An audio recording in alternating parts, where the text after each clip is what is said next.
everyone, it's Cass. Welcome back to my channel, What Cass Read. Today I am filming the Finally Fall book tag. I'm in the mood. I'm in the mood for fall. It's still pretty hot here in Texas and I just want it to cool down, maybe like 10 degrees. And then 10 degrees more. I'm just ready for all the fall things. So I know we're still in September, but I just want to get started on this book tag already. I did this book tag a couple of years ago. I don't think I did it last year. Maybe I did. I don't know. I don't remember, to be honest. I just love this tag, so we're gonna do it again. So yeah, let's get into the tag. The questions are on my phone as per usual. Question number 1. In the fall, the air is crisp and clear. Name a book with a vivid setting. One of the most vivid settings that I can recall, this is The Bear and the Nightingale, written by Catherine Arden. This is book number 1 of the Winter Night trilogy. I've only ever read The Bear and the Nightingale. I haven't read the other 2 books, but this is my wonderful hardcover edition. This book takes woodsy, magical life to the next level. This follows young Vasilisa in the Russian wilderness with these house spirits, these forest spirits, and I love it to death. I just love it so much. I don't know if I want to continue. I mean, I really should. I probably will. But like, because I love this setting so much, I love this character so much, I just don't want to ruin the like joy and beauty that I felt while reading this book. I smashed this book. I think I read it in a day, and a lot of it had to do with the setting. It was just so perfect. Question number 2. Nature is beautiful, but also dying. Name a book that is beautifully written, but also deals with a heavy topic like loss or grief. One of the books that I can absolutely think of that deals with that topic is The Hate U Give, written by Angie Thomas. This book follows the shooting of a young black man by police, and the only witness is a young girl named Star. This book hit me at a very vulnerable, like emotionally vulnerable time. I had experienced my own form of loss. My cousin had passed away in a very sudden, tragic motorcycle accident, and then I don't know what I was thinking picking up this book pretty close after that fact.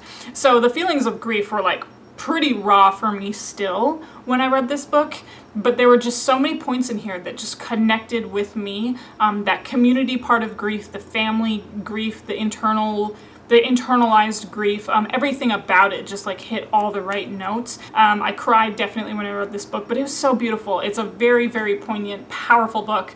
Yeah, if you haven't checked out The Hate U Give, definitely recommend it, even though it's pretty sad. Question number 3. Fall is back to school season. Share a nonfiction book that taught you something new. I think the best nonfiction book that I read this year was the memoir titled Becoming.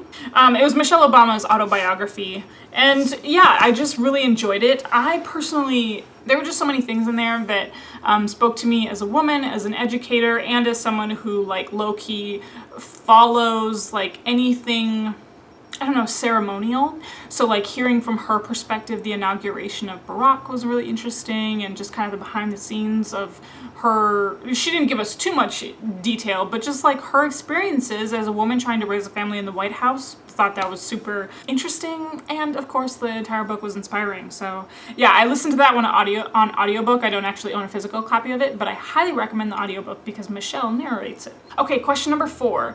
In order to keep warm, it's good to spend some time with the people we love. Name a fictional family / household / friend group that you'd like to be a part of. So I have here The Lies of Locke Lamora, written by Scott Lynch, and of course I'm referring to The Gentleman Bastards. They are a family and household and fictional friend group all rolled into one.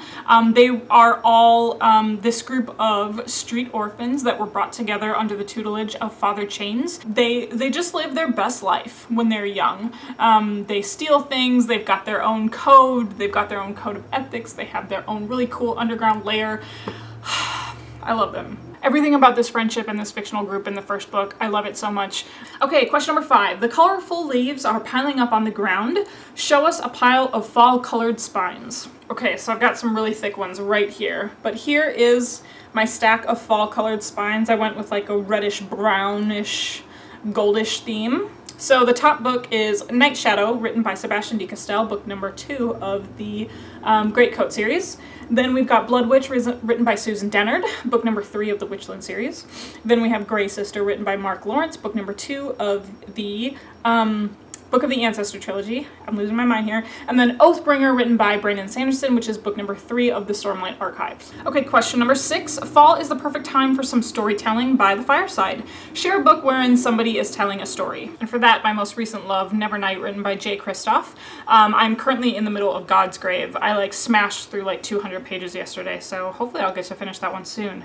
But there is a clear narrator telling the story within this book. You'll know that by the narrator addressing the reader directly, plus the footnotes where the narrator also takes some time to explain some world building, some backstory, tell some dirty jokes.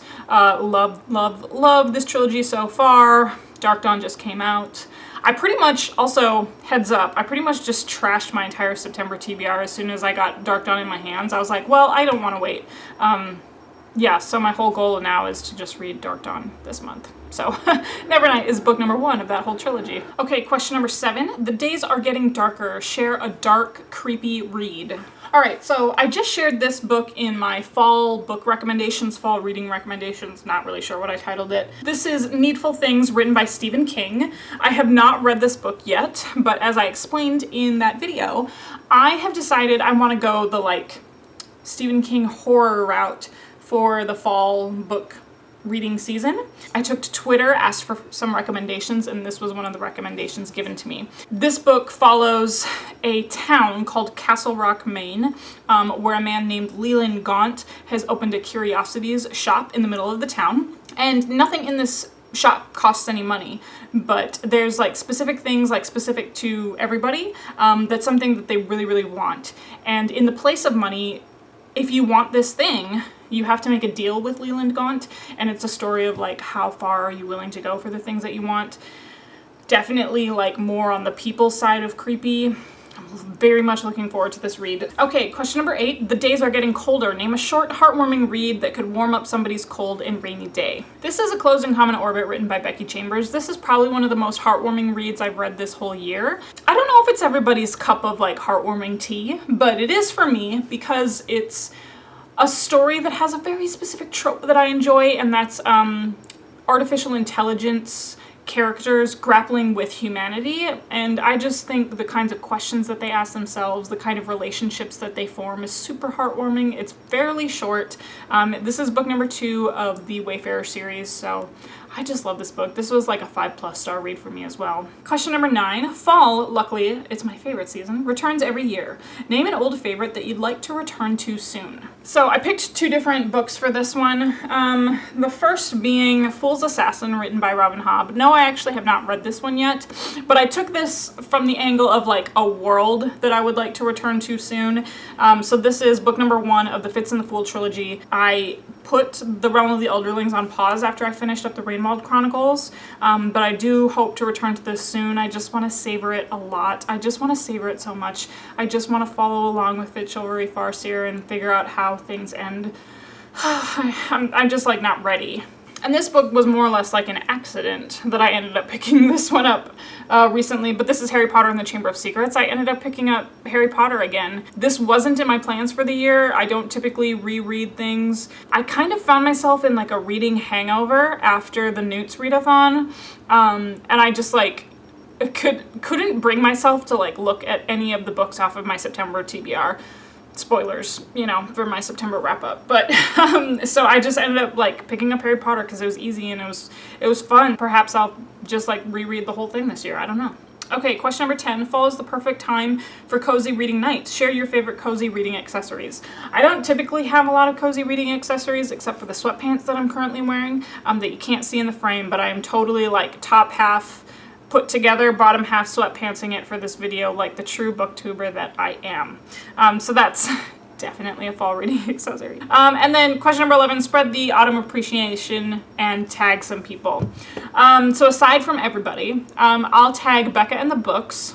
I'll tag Rachel, Shades of Orange, and I'll tag Jes Nevertheless because you helped me figure out some Stephen King and some horror to try out for the fall season. Otherwise, Let me know what you think of these books. It's been a while since I've done this tag. Like, I can't remember if I did it last year, but I know I did it the year before. Love the fall season. Are you ready for it? Put your comments in the comment section below. You can also find me on my social media if you want to follow along with me there. I'm on Twitter and Instagram. It's at whatcassread. Same as this channel, super easy to find. And then my Goodreads link is always listed down below. But also now that I've got my book club, the Big Ass Book Club, the link to join the book club is also listed down below. Otherwise, you know how these videos end. I'll talk to you later. Bye.